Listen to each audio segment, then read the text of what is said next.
আসসালামু আলাইকুম। আজ আমি আপনাদের সঙ্গে শেয়ার করব এরকম চমৎকার ডিজাইনের জামা বাচ্চাদের জন্য কিভাবে কাটিং ও সেলাই করবেন। তো আমি এই জামাটি তৈরি করেছি 6 মাস বয়সী বাচ্চাদের মাপ অনুযায়ী। আপনারা চাইলে কিন্তু সেম ডিজাইনটি ফলো করে যে কোনো বয়সের বাচ্চাদের জন্য এই জামাটি তৈরি করে নিতে পারবেন। শুধুমাত্র বডি মেজারমেন্টটা চেঞ্জ করতে হবে। তো চলুন শুরু করা যাক। তো আমি এই জামাটি তৈরি করার জন্য এখানে টোটাল 12 গিরা পরিমাণে কাপড় নিয়েছি। তো কাপড়টিকে আমি একবার ভাঁজ করে 2 পার্ট করে রেখেছি। তো 2 ভাঁজে ভাঁজ করার পর এখানে কাপড়টি টোটাল লম্বা হচ্ছে 16.5 ইঞ্চি পরিমাণ এবং চওড়া হচ্ছে এখানে প্রায় 28 ইঞ্চি পরিমাণ। তো দেখুন আমি যে সাইডে আছি সেটি হচ্ছে বন্ধ সাইড এবং অপর সাইডটি হচ্ছে খোলা সাইড। তো বন্ধ অংশের দিক থেকে আমাদের এখানে হাতায় কুচি দেওয়ার জন্য কাপড়টি কাটিং করে নিতে হবে, আর অপর সাইড থেকে কিন্তু আমরা বডি পার্টের কাপড়টি কাটিং করে নিব। তো এখান থেকে আমি জামার কাপড়ের লম্বার মাপটি নিব। তো আমি এখানে লম্বা নিচ্ছি 14 ইঞ্চি পরিমাণ। তো 14 ইঞ্চিতে একটা মার্কিং করে নিচ্ছি। দেন এখানে আমি সমান করে একটা দাগ টেনে নিব। তারপর মার্ক অনুযায়ী কাপড়টি কেটে নিতে হবে। তো এই পর্যায়ে আপনাদের কাছে একটা রিকোয়েস্ট থাকবে, যারা আমার চ্যানেলটিকে সাবস্ক্রাইব করেছেন তাদেরকে অসংখ্য ধন্যবাদ, আর যারা আমার চ্যানেলটিকে এখনও সাবস্ক্রাইব করেনি তারা প্লিজ আমার চ্যানেলটিকে সাবস্ক্রাইব করে পাশে আসা বেল বাটনটিতে অল দিয়ে রাখবেন পরবর্তী ভিডিও নোটিফিকেশন পাওয়ার জন্য। তো এখানে কেটে নেওয়ার পর নিচ থেকে যেই অতিরিক্ত অংশটুকু বের হয়েছে সেই কাপড়টুকু দিয়ে আমি হাতাতে কুচি দিয়ে দিব। তো এই জন্য আমি কাপড়টি সাইডে রেখে দিচ্ছি। তো তারপর হচ্ছে হাতাতে বেল্ট দেওয়ার জন্য এখানে কাপড়ের সাইড থেকে আমি 2 ইঞ্চি পরিমাণ কাপড় কেটে নিচ্ছি। এই কাপড়টুকু দিয়ে আমি হাতাতে বেল্ট তৈরি করে নিব। তো আমি আবারও দেখিয়ে দিচ্ছি, এখানে কিন্তু কাপড়টি একবার ভাঁজ করে 2 পার্ট করে রাখা আছে। তো এখানে কাপড়টি চওড়া হচ্ছে 26 ইঞ্চি পরিমাণ এবং লম্বা হচ্ছে এখানে 14 ইঞ্চি পরিমাণ। তো এখানে কাপড়ের উপরের দিক থেকে আমরা এখানে কাপড়টিকে 2 ইঞ্চি পরিমাণ কাপড় এভাবে করে ভাঁজ করে নিব। তো এভাবে ভাঁজটি করে নেওয়ার পর এখানে যতটুকু পরিমাণ ভাঁজ করেছি সে অনুযায়ী নিচের দিকে আমরা এখানে মার্কিং করে নিব। পুরোটা অংশে কিন্তু এভাবে সমান করে মার্ক করে নিতে হবে। তো দেখুন আমি ভাঁজটি খুলে নিয়েছি। তো ভাঁজটি খুলে নেওয়ার পর কিন্তু এখানে মার্কটি পড়েছে আমাদের 4 ইঞ্চিতে। তো কাপড়টিকে আমরা এভাবে ভাঁজ করে এখানে 1/2 ইঞ্চি মতো কাপড় এভাবে ভাঁজ করে নিয়ে সেলাই করে নিব। তো তারপর হচ্ছে হাতাতে বেল্ট দেওয়ার জন্য আমি এখানে 2 টুকরো কাপড় কেটে নিয়েছি। তো এই কাপড়ের লম্বা হচ্ছে 8.5 ইঞ্চি পরিমাণ এবং চওড়া হচ্ছে এখানে 2.5 ইঞ্চি পরিমাণ। আপনারা চাইলে কিন্তু শুধুমাত্র বেল্ট দিয়ে জামাটি তৈরি করতে পারেন, অথবা আপনারা চাইলে হাতাতে এরকম কাপড় দিয়ে কুচি দিয়ে তৈরি করতে পারেন। তো আমি এখানে কুচি দেওয়ার জন্য কাপড় নিয়ে নিয়েছি। তো কাপড়টিকে কিন্তু আমি একবার ভাঁজ করে 2 পার্ট করে রেখেছি। তো কাপড়টিকে আমি এভাবে মেলে নিচ্ছি। মেলে নেওয়ার পর এখানে দেখুন কাপড়ের চওড়ার পরিমাণটা হচ্ছে 4.5 ইঞ্চি পরিমাণ এবং লম্বা নিয়েছি এখানে আমি 14.5 ইঞ্চি পরিমাণ। তো দুটি কাপড়ে কিন্তু সেম মাপে নিয়ে নিতে হবে। তো কাপড়টিকে আমি এভাবে একটি ভাঁজ দিয়ে 2 ভাঁজে ভাঁজ করে নিচ্ছি। 2 ভাঁজে ভাঁজটি করে নেওয়ার পর একটা পার্ট কাপড়ের উপর আর এক পার্ট কাপড়কে এভাবে রাখতে হবে। এভাবে রেখে এখানে কাপড়টিকে আমরা আরও একটি ভাঁজ দিয়ে টোটাল 8 ভাঁজে ভাঁজ করে নিব। তো এভাবে ভাঁজটি করে নেওয়ার পর আমি যে সাইডে আছি সেদিকে কিন্তু আমি খোলা অংশটি নিয়ে নিয়েছি। তো খোলা অংশের দিক থেকে এভাবে কাপড়টিকে হালকা রাউন্ড করে কেটে নিতে হবে। তো দেখুন আমি কেটে নিয়েছি। তো এখানে কিন্তু আমি কাপড়ের যে রাউন্ড করা অংশটি আছে সেই রাউন্ড করা অংশে এখানে মেশিনের সবচেয়ে বড় যে সেলাইটি হয় এই সেলাইটি দিয়ে দিব। তো এখানে সেলাইটি দিয়ে কিন্তু আমি হাতাতে কুচিগুলো তৈরি করে নিব। তো প্রথমে আমি বডি পার্টের অংশটি সেলাই করে নিব। তো এই জন্য আমি এখান থেকে 1 পার্ট কাপড় নিয়ে নিচ্ছি। তো এখানে সেলাই করার জন্য আমরা কাটিং করার সময় যে মার্কটি করেছিলাম সেই মার্কটি কিন্তু পাউ সাইডে করেছি। তো এই মার্কটি কিন্তু এখন আমাদের উল্টো সাইডে নিয়ে আসতে হবে। তো এই জন্য আমি এখানে নিচে যে মার্কটি করেছি সেই মার্ক অনুযায়ী কিন্তু উল্টো সাইডে মার্কটি করে নিচ্ছি। তো এখানে কিন্তু বাউ সাইডে যে মার্কটি করেছি সেই মার্কটি হালকাভাবে বোঝা যাচ্ছে, তাই আমি এখানে বাউ সাইডের মার্ক অনুযায়ী উল্টো সাইডে মার্কটি করে নিচ্ছি। আপনারা চাইলে কিন্তু এখানে 4 ইঞ্চিতে মার্ক করে তারপর মার্কটিকে সমানভাবে টেনে নিতে পারেন। তো প্রথমে আমি এখানে 1/2 ইঞ্চি পরিমাণ কাপড় উপরের দিকে একটি ভাঁজ করব, তারপর আরও একটি ভাঁজ করতে হবে যতটুকু পরিমাণ মার্ক করেছি। তো সেই মার্ক অনুযায়ী ভাঁজটি করে নিয়ে এখানে সমানভাবে সেলাই করে নিতে হবে। তো পুরো রাউন্ডে কিন্তু এরকমভাবে সেলাইটি করে নিতে হবে।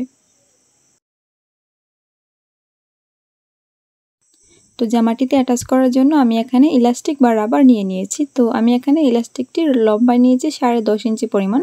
আপনারা কিন্তু এখানে বেবির বডির মেজারমেন্ট অনুযায়ী লম্বার পরিমাণটা কমিয়ে বা বাড়িয়ে নিতে পারেন। তো এবার আমি জামার কাপড়টি নিয়ে নিয়েছি। তো এখানে আমি রাবারটিকে এর উপর এভাবে রাখবো। তো এখানে রাবারের যে চওড়ার পরিমাণটা আছে সেই চওড়ার পরিমাণ অনুযায়ী কিন্তু এখানে আমাদের আরও একটি সেলাই করে নিতে হবে। তো এখানে আমি রাবারটিকে এভাবে রেখে এখানে একটা মাপ নিয়ে নিচ্ছি, মার্ক করে নিচ্ছি আমি রাবারের মাপ অনুযায়ী। তারপর এখানে আমি একটা সমান করে সেলাই করে নিব। তো একদম শুরু থেকে শেষ পর্যন্ত কিন্তু আমাদের এই সেলাইটি করে নিতে হবে। তো পুরো রাউন্ডে সেলাইটি করে নেওয়ার পর এবার আমি রাবারটি অ্যাটাচ করে নিব। তো এই জন্য আমি রাবারের দুটি মাথার অংশে দুটি সেফটি পিন অ্যাটাচ করে নিচ্ছি। তো এবার আমি সেফটি পিনের সাহায্যে রাবারটি অ্যাটাচ করে নিব। তো এখানে আমি দুটি সেফটি পিন নিয়েছি। রাবারের দুটি মাথার অংশে আমি দুটি সেফটি পিন অ্যাটাচ করে নিচ্ছি। তো দুটি সাইডে সেফটি পিন অ্যাটাচ করার কারণ হচ্ছে রাবারটি অ্যাটাচ করার সময় যদি রাবারটি ভেতর দিকে ঢুকেও যায়, আমি কিন্তু খুব সহজভাবেই এই রাবারটি বের করে নিতে পারবো সেফটি পিনের সাহায্যে। তো দেখুন আমি একটি সাইডে প্রথমে রাবারটিকে ঢুকিয়ে নিচ্ছি। তো রাবারের মাথার অংশটিকে একটি সাইড দিয়ে ঢুকিয়ে অপর সাইড দিয়ে বের করে নেওয়ার পর এখানে আমি একটা সেলাই করে নিব, যাতে করে রাবারটি কাপড়ের সঙ্গে সুন্দরভাবে আটকে থাকে। তো প্রথমে আমি সেফটি পিনটি খুলে নিয়েছি, তারপর এখানে আমি একটা সেলাই করে নিচ্ছি। তো অবশ্যই এখানে ডাবল সেলাই করে নিতে হবে। তো একটি সাইডে সেলাই করার পর অপর সাইডেও কিন্তু রাবারের সঙ্গে কাপড়টিকে এভাবে সমান করে নিয়ে তারপর এখানে সেলাই করে নিতে হবে। তো একটি পার্ট আমি যেভাবে সেলাই করেছি ঠিক একই নিয়মে কিন্তু আমি অপর পার্টটিও সেলাই করে নিয়েছি। তো তারপর হচ্ছে হাতাতে কুচি দেওয়ার জন্য আমি যে কাপড়টি কেটেছিলাম সেই কাপড়টি নিয়ে নিয়েছি। তো এখানে মেশিনের সবচেয়ে বড় যে সেলাইটি হয় এই সেলাইটি আমি বসিয়ে নিব। তো এখানে কাপড়ের রাউন্ড করা অংশে সেলাইটি করে নেওয়ার পর এখানে কিছুটা পরিমাণ সুতা বাড়তি রাখতে হবে। তো এই সুতা থেকে উপরের বা নিচের যে কোনো একটি সুতা ধরতে হবে। তো একটি সুতা ধরে এভাবে আস্তে আস্তে করে টান দিলে কিন্তু এখানে কুচিগুলো তৈরি হয়ে যাবে। তো এরকমভাবে কিন্তু সুন্দরভাবে সেট করে নিতে হবে কুচিগুলোকে। তো কুচিগুলো তৈরি করে নেওয়ার পর এবার বেল্টের জন্য যে কাপড়টা কেটেছিলাম সেই কাপড়টা নিয়ে নিয়েছি। তো এই কাপড়টি কিন্তু বাহু সাইডে রাখতে হবে। বাহু সাইডে রাখার পর এর উপর কুচির কাপড়টি বসিয়ে নিতে হবে। বসিয়ে নেওয়ার পর এখানে সেলাই করে নিতে হবে।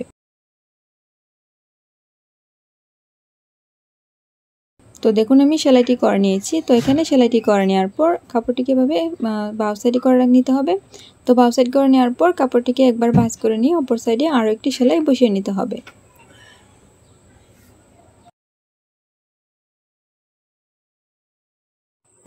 তো দেখুন আমার একটি হাতা তৈরি করা কমপ্লিট হয়ে গিয়েছে। তো সেই একই নিয়মে কিন্তু আমি অপর হাতাটিও সেলাই করে নিয়েছি। তো এবার আমাদের বডি পার্টের সঙ্গে হাতার কাপড়টি জয়েন করে নিতে হবে। তো দেখুন হাতার কাপড়টি কিন্তু ঠিক এরকম হবে। তো এখানে হাতার কাপড়টি জয়েন করার জন্য আমাদের প্রথমে মার্কিং করে নিতে হবে। তো মার্কটি করার জন্য প্রথমে আমি জামার কাপড়টিকে এভাবে উল্টো সাইড করে রাখছি। তো এভাবে উল্টো সাইড করে রাখার পর এখানে টোটাল কাপড়ের চওড়া পরিমাণটা হচ্ছে 10.5 ইঞ্চি পরিমাণ। তো 10.5-এর অর্ধেক হচ্ছে এখানে 5 ইঞ্চি 2 পয়েন্ট। তো আমি এখানে 5 ইঞ্চি 2 পয়েন্টে একটা মার্কিং করে নিচ্ছি। তারপর আমি মাঝখানের এই মার্ক থেকে ডান পাশের দিকে 2 ইঞ্চি এবং বাম পাশের দিকে 2 ইঞ্চিতে মার্কিং করে নিতে হবে। তো দুটি সাইডে আমি 2 ইঞ্চি 2 ইঞ্চি করে মার্কিং করে নিয়েছি। তো ঠিক একই নিয়মে কিন্তু অপর সাইডের কাপড়টিতেও আমি মার্কিং করে নিব। প্রথমে আমি এখানে 5 ইঞ্চি 2 পয়েন্টে একটা মার্ক করে নিচ্ছি। তারপর মাঝখানের এই মার্ক থেকে ডান সাইডের দিকে 2 ইঞ্চি এবং বাম সাইডের দিকে 2 ইঞ্চিতে মার্ক করে নিতে হবে। তো মার্কটি করে নেওয়ার পর এখানে মার্ক অনুযায়ী আমাদের হাতার কাপড়টি জয়েন করে নিতে হবে। তো এভাবে করে বসিয়ে নিতে হবে। দুটি সাইডে দুটি কাপড় এভাবে বসিয়ে নিয়ে সেলাই করে নিতে হবে। তো আমি আপনাদের সঙ্গে সেলাইটি শেয়ার করছি।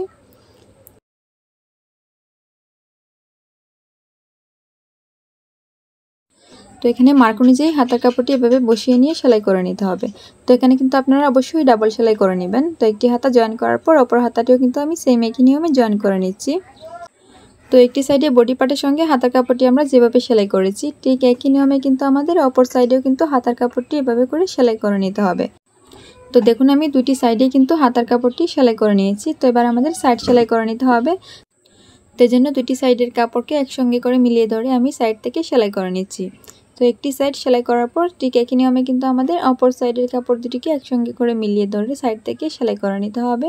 তো দেখুন আমি দুটি সাইডে কিন্তু সেলাইটি করে নিয়েছি। তারপর হচ্ছে এখানে আমি কাপড়টিকে বাহু সাইডে নিয়ে আসছি। তো দেখুন বাহু সাইডে নিয়ে আসার পর এখানে নিচের ঘেরের অংশে কাপড়টিকে উল্টো সাইডে রেখে দুইবার ভাঁজ করে নিয়ে সেলাই করে নেবেন। তো আমার যেহেতু এখানে পাড়ের অংশ আছে তাই আমার এখানে আর সেলাই করতে হবে না। তো দেখুন আমার কিন্তু জামাটি তৈরি করা পুরোপুরি কমপ্লিট হয়ে গিয়েছে। তো যদি এই ভিডিওটি আপনাদের কাছে ভালো লেগে থাকে তাহলে অবশ্যই আমার চ্যানেলটিকে সাবস্ক্রাইব করে আমার পাশেই থাকবেন। ধন্যবাদ সবাইকে।